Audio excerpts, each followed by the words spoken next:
And we are rolling. We are rolling, right? Yes. I have now assented to being recorded. Sweet. It was recording before that, just FYI. Yes. Okay, so Unit 1, Lesson 6. This is actually the last lesson of this unit. We're coming up on the end of algebra review. I guess you could call this unit algebra review.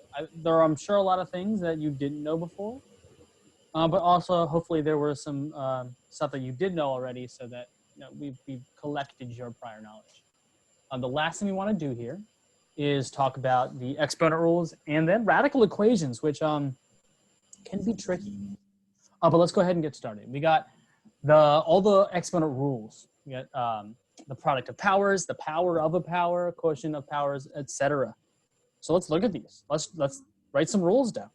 Ideally, we've maybe seen this before in Algebra 1. A to the m times a to the n. Actually, before we get started, Mrs. Contreras, what is exponentiation?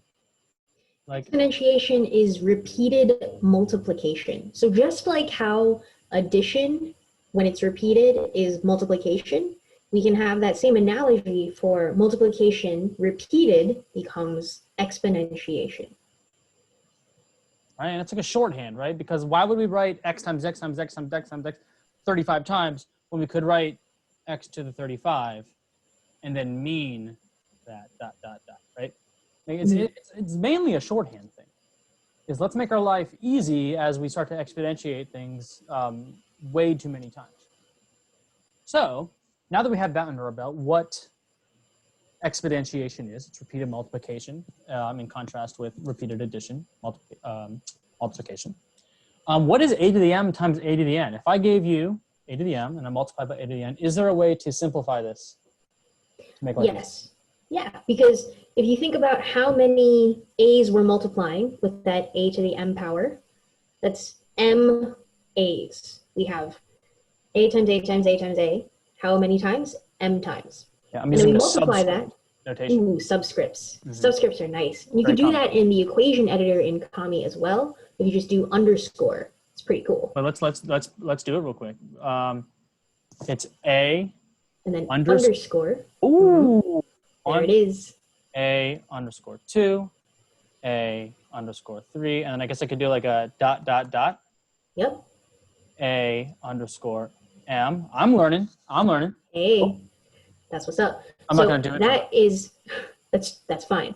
So then we have a to the n power, which is how many a's are being multiplied, n of them. So how many a's are we multiplying all together? We have m a's and we have n a's. So we have a to the m plus n power. Right, like thinking about what we just talked about down here, this, like we're combining both repeated multiplication and repeated addition, right? 1 plus 2 plus 3 plus 4 plus 5 plus 6 plus 7. That is our repeated addition there. We're adding these up. Cool. A to the m plus n. A to the m times a to the n is a to the m plus n. How about a to the m to the n, a power of a power? Well, we're taking that a to the m and we're repeating it n times. So with that repetition, we're actually going to be multiplying our exponents. Right, because then we have n times m as our exponent. am times plus am times, and then I believe that becomes a multiplication problem. A to the m times n. Hey, while we're at it, what else is this equal to? What's like another way we could write this? We could write that as a to the n times m because of the commutative property of multiplication. And couldn't we write that as a to the n, all raised to the m power? There you go. Now you can switch those things around, right? And sometimes that might be advantageous when you are simplifying, right? Maybe you want that 2, like if you have a to the 2 to the 3, maybe you want that 2 in the exponent rather than the in the higher exponent. Right? We did this when we did difference of squares and difference of cubes.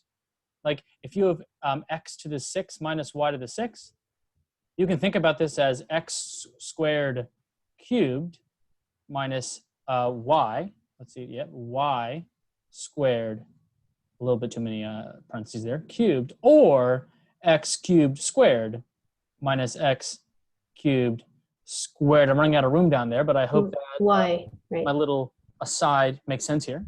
Right? Mm-hmm. Sometimes you're going to want a certain exponent to be, I guess in quotes, air quotes, higher up. Cool. Let's Or continue. like you want like something else as your u substitution, right? Exactly. That's how you could also think about it. Mm-hmm. Math, much of math is about manipulation, right? Taking something that is turning one thing into another thing, that other thing being what you want. All right, let's continue. Exploring patterns. A to the m divided by a to the n, the quotient of powers. Thoughts here? Mm-hmm. So if we have a to the m power, that means that we're multiplying a by a, m of them, right, in our numerator. And in our denominator, we have a multiplied by a for n of them. So then we can just start canceling out a's because those a's are the exact same, right? We have the same base. Nice. But then what's left over? What is left over? So this is where it gets a little more abstract. It kind of depends, right? Mm-hmm. So like if I have like 3 a's on top and 4 a's on the bottom, if I have a to the 3 over a to the 4, what am I going to get? Just 1 over a. 1 over a, and we'll look at what that means in a second. But if there's more on the bottom, I'm going to end up canceling out everything on the top. And if there's more on the top, I'm going to cancel out everything on the bottom. What does it end up being? Let me go ahead and write what it ends up being here at the bottom. A to the m times a to the n. Let's say it was 3 and 4. Mm-hmm. Right? What is a rule that I could use to simplify this? So we have 4 in the numerator and then 3 in the denominator. Yeah, so then we're left with just so then it's just a 1a left over. So a to the first power is what's left. So we could probably write that as what? A to the m minus n. All right, all in the exponent there. I'm going to throw some parentheses just to make that even more clear. A to the m minus n. All right, we are subtracting out all these a's in the denominator from the numerator. And when the denominator has more a's, when its power is larger, then we're going to get fractions instead. We're going to be left with a 1 on top. Right? So this is our quotient of powers. I guess you could call it formula. But at the end of the day, hopefully you internalize these and you're not really thinking about formulae. You're instead just doing it, you know? All right, product of powers. Well, this is taking AB as our new base. And then we're doing repeated multiplication with AB n times. So we have AB times AB times AB times AB. But then because of our, what do we call that, commutative property of multiplication, we can actually rearrange it so that all the A's are together and all the B's are together. So all the A's, how many A's are there? There's n of them, right?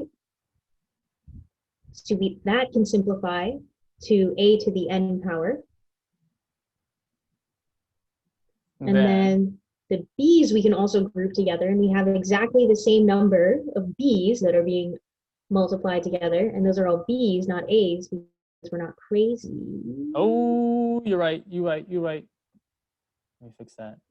It's the end of the day. It's rough. So then we have B to the n power as what's in the purple. Yeah, there you go. A to the n times B to the n. There we go. And so what we can do is when we're given the power of a product, now that word product is very important. When we're giving a power of a product, we can distribute the power to all of the factors within the parentheses. Now, just as a quick aside, you get a power. How does this make you feel? Ooh, so this, I think we have a name for this, and I think it's called the freshman's dream. And this is something, when I was a TA in college, this is what the professors would always laugh about in the, when we were talking about what we were going to do for like grading and stuff. And whenever the freshman's dream came up, everyone would just laugh. Oh, that's so lame. Yeah. Yeah, but yeah, this is a huge mistake, a huge blunder. Do not be this person. In fact, at Blair, on the door to 346, there is a gravestone, and it says like, "Here lies someone's name. They did not have a middle term. They did not have that middle term when they expanded a binomial. So this is not, let me make sure that that equal sign is there, the cross over the equal sign. Right? It should be equal to a squared plus 2ab plus b squared. Right? So just make sure that we're only distributing powers across products, not terms. Super important, super important. Right? 9 times out of 10, when someone says, hey, Mr. Kirk, I can't figure out why I got this question wrong, it's because there's some point where they forgot that middle term. That freshman, you call it freshman's dream? Freshman's dream. Ooh, don't be that person. Yeah. All right, power of a quotient. Oh, what were we going to say? We're not going to do a wall of shame in virtual school. That's not going to happen. Don't fret. Okay. We're not doing that. A divided by b to the n. Oh, so, well, that's very similar, right? That we have like a over b, and we're multiplying that by a over b times a over b times a over b times a over b, and we have n of those. So then with multiplication and fractions, it's actually very convenient. We can just multiply across and multiply across in the numerator and denominator. So that means that we're left with a to the n over b to the n. No, let me not forget those b's like I did before. Can't forget the b's. These are so important. And, pollinators. Where would it be b without the b's? Okay. And then what are you claiming this final answer is? I think that we have a being multiplied by itself n times, so that's a to the n. And we have b multiplied by itself b times b to the n. Excellent. So we can just distribute that n as well. Indeed. Right? And just keep in mind that like the quotient between things, like you hear teachers say often, there's no such thing as subtraction. There's just the addition of a negative number. Right? One could also say there's no such thing as division, just the multiplication of a fraction.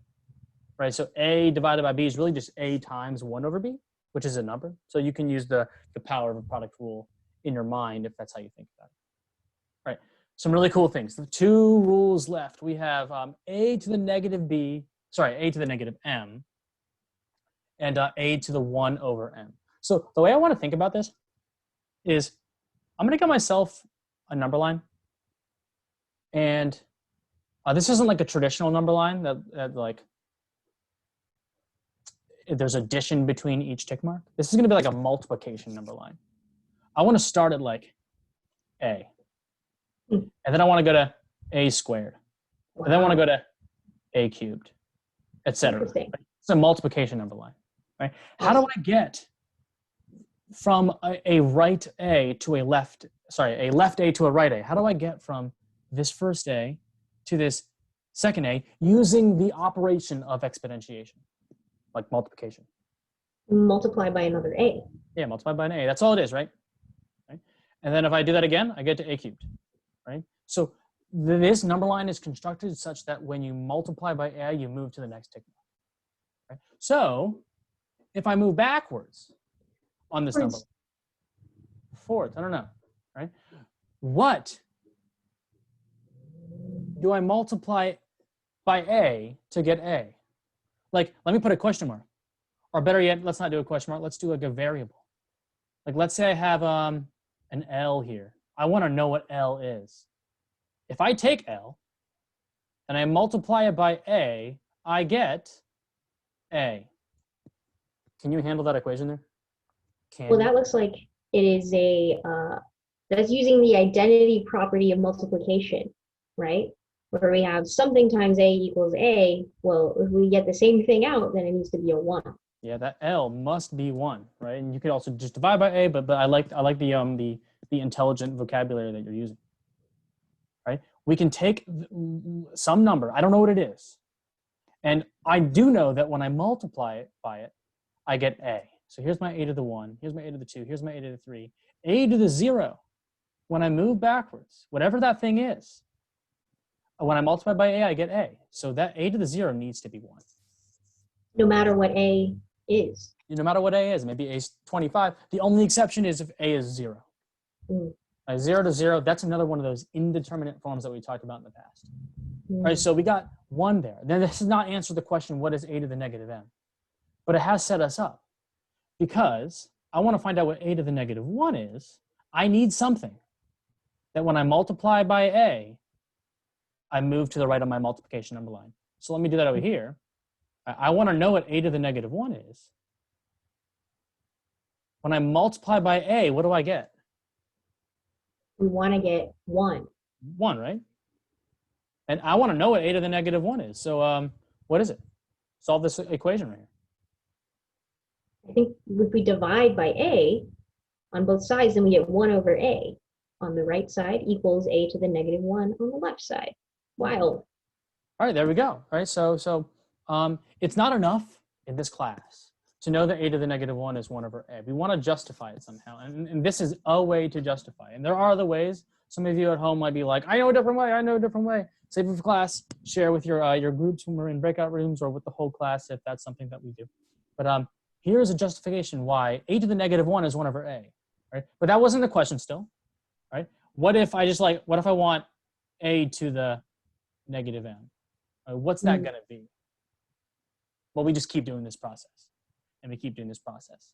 And what that ends up being, that is 1 over a to the m, right? A to the negative m, in order to get 1, I need to multiply by a m times. And if you solve that little equation, you're going to get negative exponents are just moving left on this product number line, this multiplication number line. So it's almost like a induction-y kind of reasoning for going like, so we justified it for 1, and then we can justify it for some number, so then we know that it always works.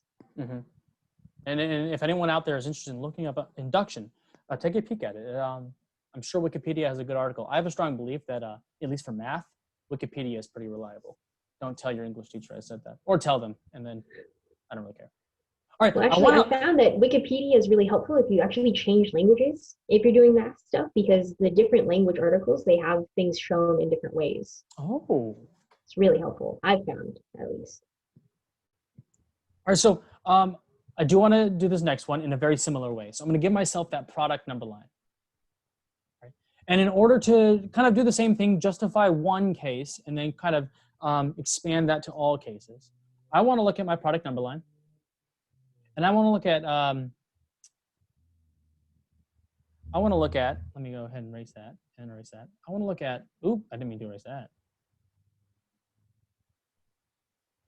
I want to look at three things. I want to look at a to the 0, a to the 1, and a to the 2.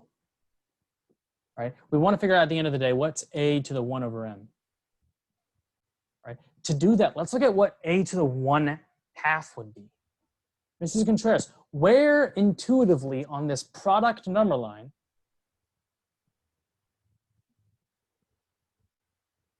would you put a to the 1/2?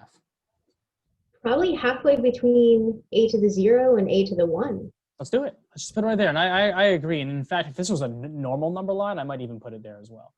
1/2 does fall in between 0 and 1. Keep in mind that a could be anything. So if a is like 1,000, 1,000 to the 0 would be 1. 1,000 to the 1/2, that would be something. 1,000 to the 1 would be 1,000. You know, I don't know where I'm really going with that. Let me not digress too much. All right, back to where I was. Sorry, I digress. We want to know what a to the 1/2 is. This is a number line. How do I get from a to the 0 to a to the 1? Multiply by a. Multiply by a, right? All right. What if I want to get from a to the 0 to a to the 1/2? What do I need to multiply by? Now, before you answer that question, I want you to think about this. This is a multiplication number line. So as you move in equal increments to the right, you're multiplying by the same thing. So I need something that when I multiply it twice, I get a. Right? If I'm at a to the 0, and I want something, let's call it L again. This number L is something that when I multiply it twice, I get a to the 1. Okay? I start with a to the 0, which we know what it is now, it's 1. When I multiply it by L twice, I get a. But that's the idea of this multiplication number line, is we're moving incrementally to the right by multiplication rather than addition. Okay. Let's solve this equation for L. Let's find out what this L is, this number that when I multiply twice, I go from a to the 0 to a to the 1. And then, once I know what L is, I can use it once to get to a to 1 1/2. A to the 1/2. So let's find out what L is. How you feeling? We got L times L, so that's L squared, huh? All right. We're using these basic rules that we've established. And then we have a to the 0, which I think we established was 1. 1. And you know, I'm going to, very often in math we do this, I'm going to not write it. This is 1 L squared. There's one of them there. Look, there's 1. Okay. And that equals A. Okay. So now we need to undo that exponentiation of squaring. Mm-hmm. And the opposite operation for squaring is square root. And be careful. This requires that L is a positive number. Right? The square root of L squared, we'll talk about this later, is the absolute value of L, and we'll talk about why. But for the purposes of this, we are undoing that square. And then I think we got it right there, right? Cool. L is the square root of A. So what's a to the 1/2? We take a to the 0, we multiply by 1L, and we get a to the 1/2. A to the 0 is 1. L we've now established is the square root of A. That is equal to 1/2. The square root of A is a to the 1/2. Fractional exponents are really the opposite operation to exponentiation. So we are going to a to the 1/2, that is the square root of A. Okay. Extending this to a to the 1 over m, if I have like 1 over m here, right, I need to find something. Then when I multiply it m times, I go from a to the 0 to a to the 1. That thing is going to be, and I'm going to change the color here. Let's go with, let's just go with black. The square root, sorry, not the square root, the nth root of A. And then one last thing I'll add that isn't on this page, but if I have A to the, let's go with n divided by m. Mrs. Contreras, can you use previous rules in addition to the rule that we just used to establish what this is? Well, we can rewrite that as a to the 1 over m, all raised to the nth power. Okay. So that gives us the mth root of a, all raised to the nth power. But because we also have the commutative property of multiplication, we could also rewrite it as a to the nth power, all raised to the 1 over mth power, which is what you just wrote, the mth root of a to the n. Awesome. All right, so I think we're good here. I think we're going to move on, but we got pretty much all the exponent rules in our pocket. But obviously, you can combine all these rules into like their own more complicated rules. All right, but we got let's see, just real quick review. We got product of powers, power of power, quotient of power, power of a product, power of a quotient, and negative and rational exponents. Cool. All right, that's going to be really crucial as we proceed. All right, I have 2 problems here. And the first one is just a quick review of what we just did with numbers. The second one's I find very fun. So let's do this first one real quick. What are your thoughts here?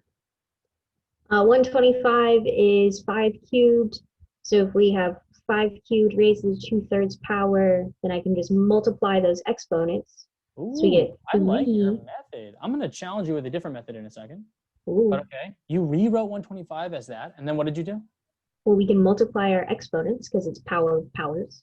So and so we have 5 squared. Oop. That's what I want, yeah. Yeah, so then 3, pew, pew. And then 5 squared is 25. Cool. There you go. There it is. All right. How do you feel about doing it in the following 2 ways? Right.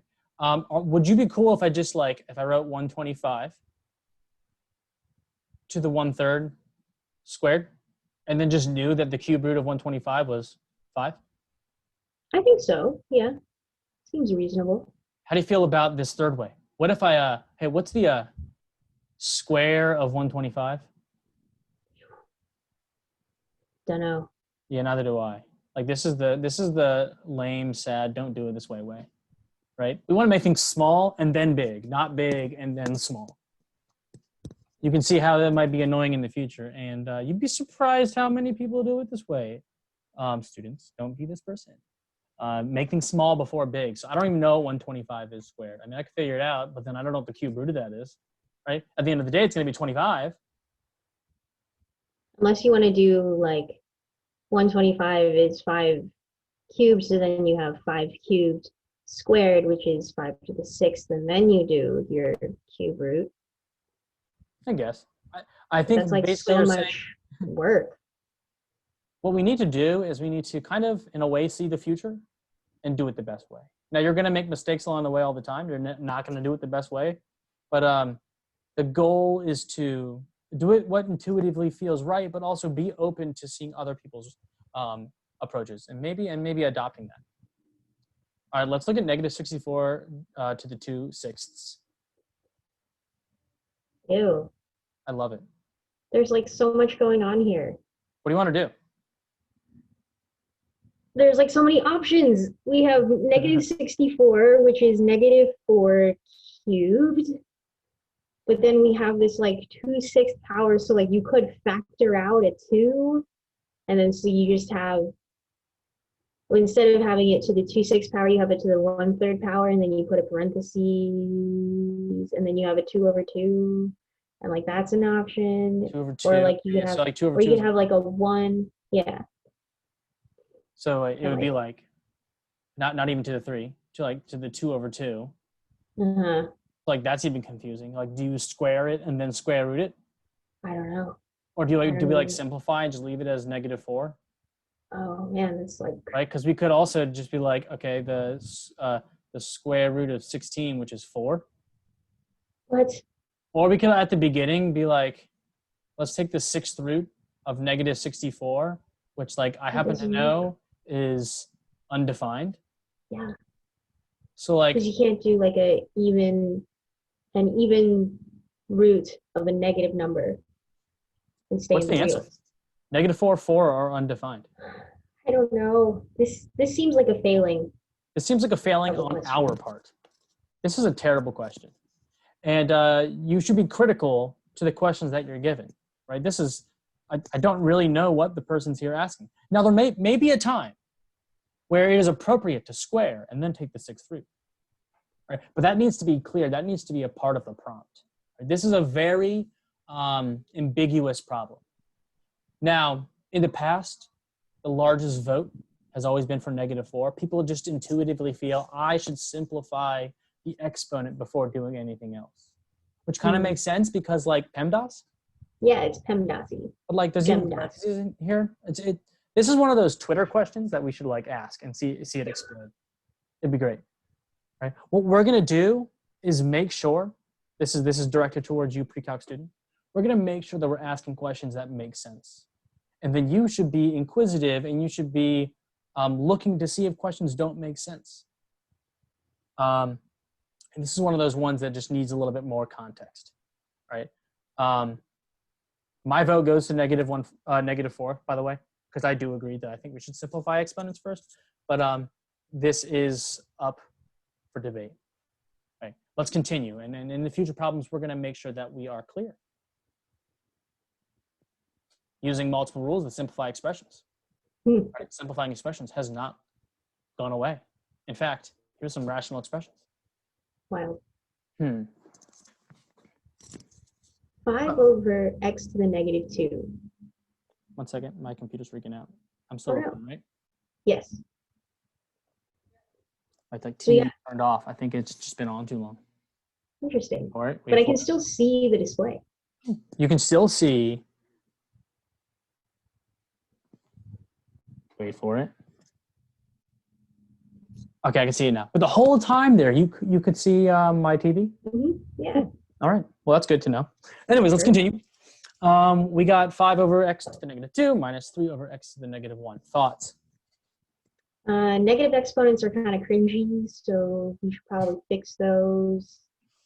We don't have a common denominator, but again, since we're fixing our negative exponents, we can probably figure that out along the way. Like those denominators might just go away, and then we can have things we can combine. So we didn't necessarily talk about this earlier, but you bring up a lot of good points. What is x to like 1 over x to like the negative?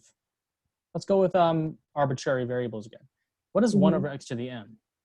Well, since we're looking, let's look, just consider the denominators. So we have x to the negative m power. So we figured out, I think that was the reciprocal of x to the m. Mm-hmm. But now we're taking the reciprocal of a reciprocal. So it's like flip, flip. Yeah, flippy flippy is what we called it, right? Flip, yeah, flippy. So then when we multiply by x to the m everywhere, like in our numerator and denominator, pew pew, we get x to the m power. Boom, we're good to go. All right, so you're telling me, you're telling me that 1 over 0 to the negative m is equal to 0? To the m, which is 0? 0 to the m, which is, Is that? What, do we need to make a restriction on our rule up here? Ooh, possibly. Because we need to make sure that a reciprocal can still be defined. Exactly, right? yeah. And the only problem point is 0. So when we use this rule, we just have to verify that x is not 0. All right, so when we simplify this thing over here, x can't be 0. Cool. Because when we plug in 0 into this thing, it's going to give us a problem. So let's just keep that in mind as we proceed. You're saying that 1 over x to the negative m is x to the m. So you're telling me that 5 over x to the negative 2 is just 5x squared? I think so. I'm pretty sure. You're telling me 3 over x to the negative 1 is just 3x? I think so. Factor out some GCFs, and we get x times 5x minus 3. Yeah? Yeah. Right. Could we have factored out the GCF at the beginning? Probably, right? I think we could have factored out, so like you could have been like 1 over x to the negative 1 times 5 over, what would that be? X to the negative 1. X to the negative 1 minus 3. Yeah. Yeah, we could have done that. Because that's stressing me out. Okay, cool, thanks. That's like stressful though. I don't think I would do it that way. But it works, right? Yeah, it does. And that's the cool thing about math is that if you don't break the rules, the final answer will be correct. All right, but there is one last thing that we need to do, and we just need to be like, okay, when I plug something to this, does it give me the same thing as this? Are there any problem points that do not give you the same thing? 0. 0. All right, so we need to say these two expressions are the same, but x cannot be 0 in the second expression, or it will give you 0 when the first expression does not. The first expression gives you undefined. So we got to get rid of those undefined expressions. Excellent. Let us proceed. We want to write that in interval notation just for kicks and giggles. Yeah. X. What do you want to do? Just x cannot be, or, oh, I see what you're saying. X is contained from negative infinity to 0, union 0 to infinity. Yeah, and there's also, can't you do like the blackboard bold R minus 0? Yeah, x is contained in the real numbers, all the numbers, / the set of 0. All right, we're introducing set notation as we proceed. I like this. Wait, did you say something different? Did you say x? Yeah, I said that. You said that? It wasn't like minus 0? I don't know. I think I've seen No, that's not a thing. Yeah, that's not a thing. I don't think that's, well, actually, no. I haven't encountered that in my mathematical endeavors. Yeah, there's R plus. Yeah, that's positive. But that's not this. All right, cool. A little bit of advanced notation on the side there. That's good. We will dig into that more in depth in the future. Let's continue. Cool. Oh boy. Wow. Okay, let's just take a minute and look at this because this seems very complicated. And this might be a good spot to go like, and then have the students do it. Yeah, because like, it looks complicated, but I think it's going to be a little bit simpler than we think. Cool. All right, so we'll put a question right here. Okay, cool. So, or maybe earlier. Now we get the solution to this answer. So you can compare what you just put in to this. I have opinions here. But when I look at a problem like this and I'm tasked with simplifying lots of exponent rules, I look for the zeros because zeros are pretty great. Do you see any zeros here? Yes. There's a 0 on the top right. What's that going to do to q to the 2/5 times t? That's just all going to be 1. Because Right? remember from before we had a to the 0 equals 1 no matter what a was? So like the 2/5 is intimidating. It's a fraction. But that 0 just like 0. dominates it, defeats it. Yeah. If you is Google victorious. What's his name? I feel so bad. Captain Picard. What's his name? Stewart. Patrick Stewart. Patrick Stewart. Patrick Stewart. Quadruple take. He talks about the quadruple take. So that 2/5 makes me quadruple take, but that 0 makes me quintuple take. I don't know what I'm saying anymore. This just all gets canceled out. Pew pew pew. Bam. All right. So cool. Let's just go ahead and take this step by step.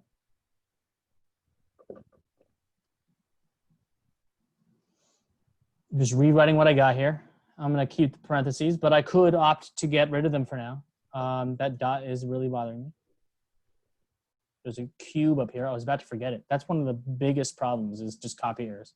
2q squared. I hope my q's are clear.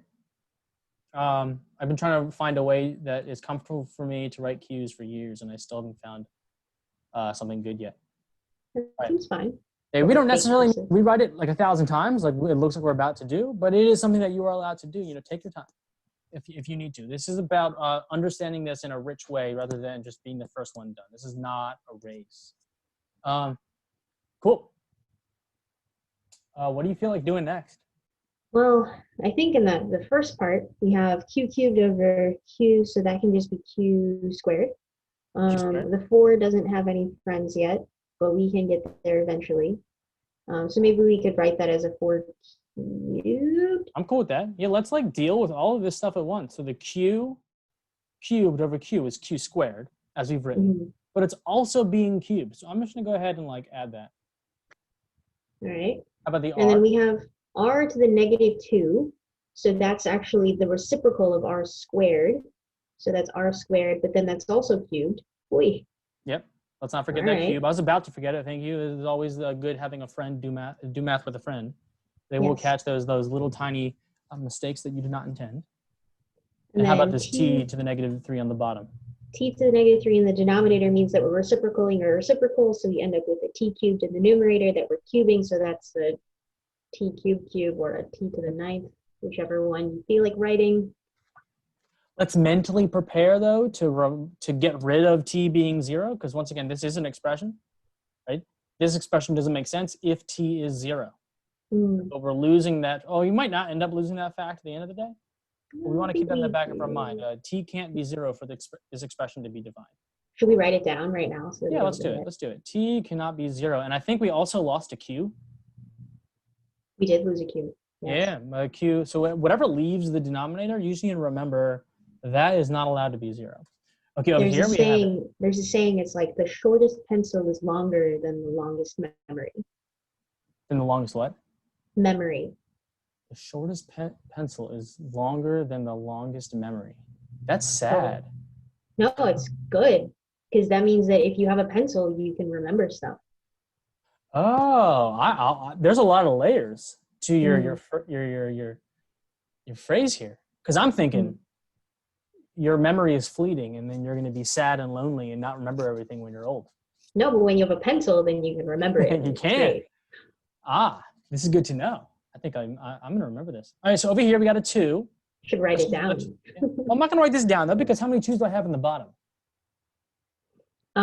We got 4. 4 2s, right? Twos So we got 1 2 in the top, 4 2s in the bottom. And then oh, wait, we forgot the t cubed in the first part. We need a t cubed. Oh, this is once again why we have friends. Friends are only good for helping with math. Otherwise, be careful what you say, Mr. Kirk. I don't know about this. I disagree with that statement. I disagree with it too. I joke. Okay. So we got 2 cubed in the bottom over here on the right. I see a q squared, but no other q, so I'm just going to go ahead and Q put that squared there. sounds good. All right, down here we got a 2 squared to the 4, T to the 8. t to the 8, and that is in the denominator. And then here we have a negative 2, so it's coming to the top. And that's going to be an 8 as well. Reciprocal. 8 as well. All right. I'm going to go over here and just turn this into a 6. That's the beauty of Kami. Or Kami is you can just like knock things out pretty quickly. I'm going to turn this into a 9. Are you cool with all these moves? Totally fine. You're just multiplying. I just really don't want to write this again, you know. Power of powers. That's a 6. And I think we're good there. And let's just start like lasering things out of here. All right. So let's start where? Let's start with the constants because I like to have numbers in the front. We got a 4 cubed. That's 64. We got a 2 cubed. That's 8. I believe that's going to be left with an 8. Yeah, sounds good. Cool. Let's do it alphabetical. A, B, C, D, E, F, G. Q is before T and R, right? No. This is Q, stressful. Q, R, S, T. Q, R, S, T. Awesome. So Q is first. So let's see. Q is first. I see Q to the 6 and Q to the 2. So that's Q to the 12, right? No, because we're multiplying with the same base. So you have Q to the 6 plus Q, which is 8. Sweet. Q, R. R to the 8 over R to the 6. R to the 2nd. Oh man, we need to figure out when Talk Like a Pirate Day is. It's October, right? Yeah, it's coming up. We're going to do an entire video in pirate voices and they're going to hate it. It's going to be great. Oh no, it's the 17th. It's a Saturday. Well, we can record it on a Saturday. We can record it whenever, but say we recorded it on a Saturday. That sounds good. Okay. R over 6, that's R to the 2. And then let's see, we got T to the 8 in the denominator, T to the 9 in the numerator. I think that's just a T. So pew pew, just a T. Pew, pew, pew, pew, pew, pew. And I think we're done, right? I don't think we in the denominator. Cool. Sweet. All right, so we do have an issue now because there is no denominator here. Let's look back at the beginning. What letters can't be 0? Q, T. T can't be 0. I didn't mean to write that, but T can't be 0. Q cannot be 0. R. R cannot be 0. I think that's it. That's it. That's all the variables. They all can't be 0. Yeah, nothing can be 0, or this will be undefined. Currently, if I plug in 0, it won't be undefined. So we need to make that difference, establish that difference. All right. So we're using exponent rules. We're getting practice with exponent rules. This is great. We've simplified some expressions along the way as well. Nice. Let's look at radicals. Wow, so rad. Radicals can be troublesome. All right, some quick information about radicals. You're not allowed to disagree with me here. The square root of 4 is only 2. It is not plus or minus 2, which might be contrary to math classes that you've taken in the past. Like some teachers are very quick to say plus or minus 2. And that's very relevant when you're solving equations, like over here, right? When I read this equation, I think to myself, what, x, what, 1 squared gives me 4. And there are 2 things that 1 squared give me 4, plus and minus 2. When solving an equation, there are 2 answers. But if I said, hey, here's a number, square root of 4. What is it? It's 2. And we call this the principal root. And I'm spelling this correctly. This has been a controversial topic. Principal root. It is spelt the same way as Miss Johnson's title, principal. Principal Johnson. So basically what you can say is the square root of a number, it's your pal. Right? The square root of a number is the positive square root. And we'll really dig into this when we look at complex numbers and months and months away from now. But this is the principal root. This is what I mean by the square root of a number. It is the positive number. All right, so that quick differentiation is kind of like a prerequisite to what we're about to do. All right, proceeding. Let's solve this thing on the left, number 1 here. I feel like we should get that radical by itself because it seems like trouble. Yeah, I think that's pro tip number one. Like if we were to make like a list of things to do for radicals, the first thing would be get the radical by itself. So let's do that. 5 minus x is equal to 3. Okay. Now we can bust that out of radical jail by squaring both sides. All right, and tell me if I'm wrong, because I want to know, is what I've done here, this notation, improper? That is improper. All right, let me. Like, what do you mean? Does that mean? I don't know. It's just square both sides. It's what I've done in the past, but I want to get better, and I feel like that notation is a little bit ambiguous. So it feels ambiguous because it doesn't respect the equal sign, and that you're doing two operations to two sides separately. But before we proceed, I need to be very clear.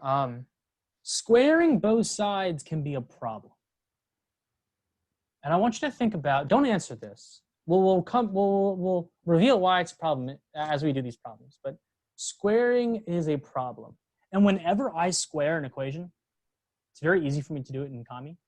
I raise a red flag. Right? And so when I'm doing my problem and I get to the end, I look back and I got a red flag. Why do I need? Oh, that's why. I know what I need to check. Right? But squaring an equation can be an issue. And we'll see why in a second. All right, but if we square this equation, maybe it's not always an issue. We get 5 minus x is equal to 9. What do you want to do here? Just like solve a linear equation? Yeah, I mean, you just subtract 5 and then negate everything. It's an option. Did I do it right? I think so. I think so, yeah. Yeah, 5 minus negative 4 is 9. All right, so let me just check my answer. All right, 5 minus negative 4. Is that equal to, minus 3. Is that equal to 0? Well, 5 minus negative 4, that is the square root of 9. Minus 3 is equal to 0. I'm running out of room here. Let me scroll down a little bit. And the square root of 9 is 3, not negative 3. It is 3. This is one of the reasons why we care about what the square root of a number is. It is only the positive one.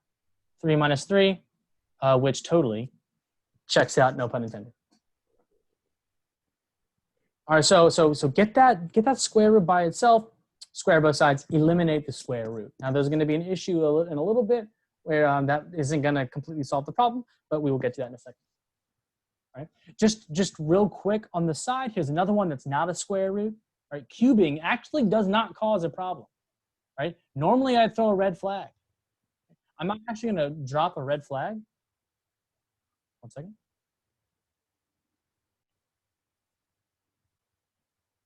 I'm not going to drop a red flag when cubing. So let's move that 5 over. Let's do exactly what Mrs. Contreras said, which was isolate the radical. What do we need to do to get rid of a cube root? Raise to the third power. Raise to the third power. So if I raise to the third power, I'm going to get, I believe it's 125. Yeah, we talked about that earlier. Yeah. All right. And then we get 3x plus 1. Those eliminating. And I actually don't like to write those dashes because it is dangerous. If I say these cancel out, that could be totally wrong, right? Because before, if I had square root of like negative 4 squared, I can't just cancel these out. Right? The square root of 4 is undefined. This is not going to be negative 4. Likewise, if I have 4 squared square rooted, negative 4 squared is 16. The square root of 16 is positive 4. I cannot cancel these out. So this is a huge no-no. You can't just cancel things out. So when I do that, if I happen to do it just from habit, from like being taught wrong earlier in my life, yell at me. All right? Ah! Like that? Yep. All right, so we're going to subtract 1, divide by 3, and... wait, we didn't subtract. It's 124. Right, I subtracted 1. I said I subtracted 1, but I didn't actually do it. And I believe this is actually in its reduced form. I think so, yeah. Because 3 is prime, and so there's like nothing else, and then 3 goes into 12, but not into 4, so then just, yeah. Here's how I know. 4, 2, and 1, that's 7. 3 doesn't go into 124. Oh, yeah. Yeah. And 3 is prime, so there's no other factors in 3 that might go into 124. Okay. I think we get 124 over 3. Cool. That's we like writing like improper fractions more than we like mixed numbers, right, Mr. Kirk? Oh, mixed numbers are awful. I can give you 1,000 reasons why, but I'll give you one.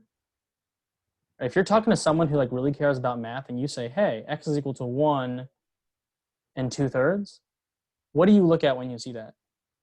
I have like 1 times 2/3. Yeah, and like 1 and 2/3 does not equal 2/3, right? Mm-mm. So we want to not use mixed fractions. We want to use improper fractions 100% of the time, because this is super ambiguous. There's one place where mixed fractions are great, and Mixed that's numbers? mixed numbers. Fractions? Yeah, mixed numbers. Thank you.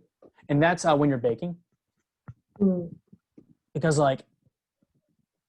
of the way manufacturers build things, all your measurement devices and when you're baking bread or baking cake are in like fractions. You might need to use mixed fractions in that case. You look in the recipe, it says 1 1/3 cups of flour. Right? That's the only time that mixed fractions are in my opinion, proper. Just because. Well, and then anytime you're using like wrenches and stuff, True. Yeah, like Yeah, that's 1 kinda- 7/8. like building stuff, yeah. Mhm. With Mr. Yes. Straight, you might be building stuff. Mm-hmm.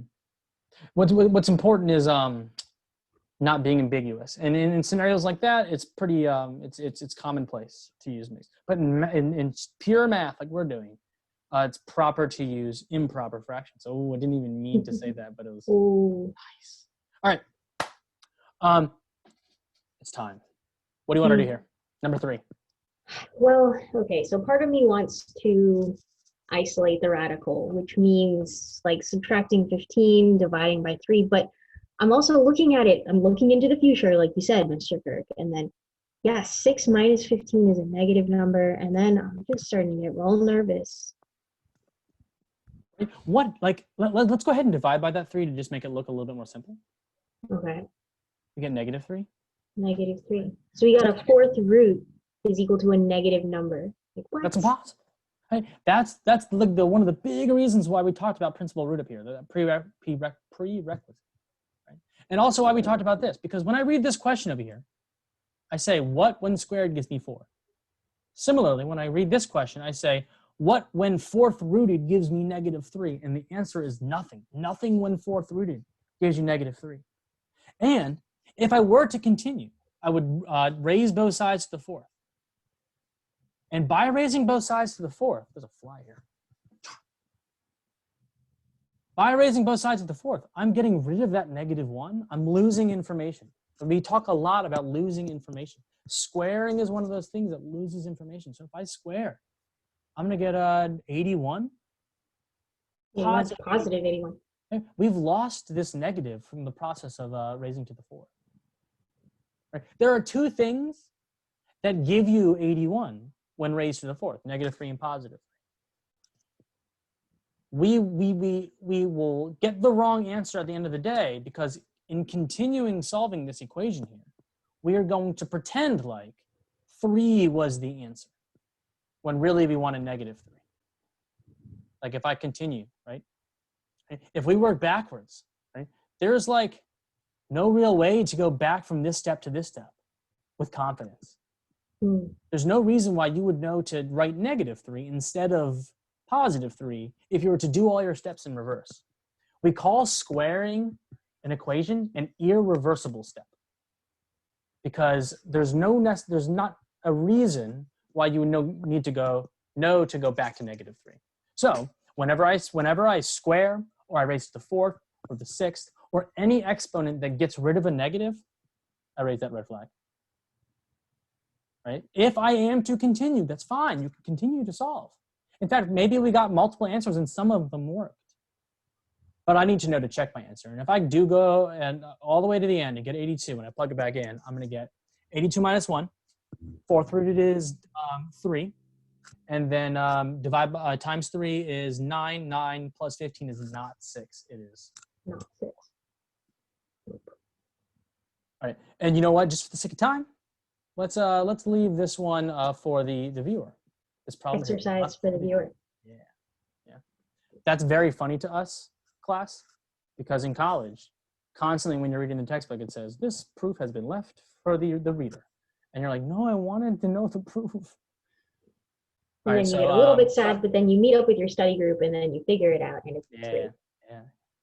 That's how you get through school. high school, college, you make some friends who have similar interests, and you tackle those big problems together. You know, it's hard to get through life without friends. It's true. All right, one last problem. And you know, normally we get to the end of these videos, they're getting a little long. We say, you know what, leave this one for the viewer, but we gotta do this one because there's a lot of junk happening in this problem.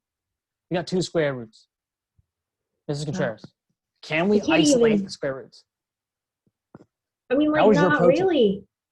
Because, like, you would need to get them on, like, opposite sides or something. Like, dang. But like, if you get them on opposite sides, like, which, like, is a valid move, and sometimes that, like, might be appropriate. But, like, if I add root 2x plus 3 to the other side, I mean, what happens when I square both sides?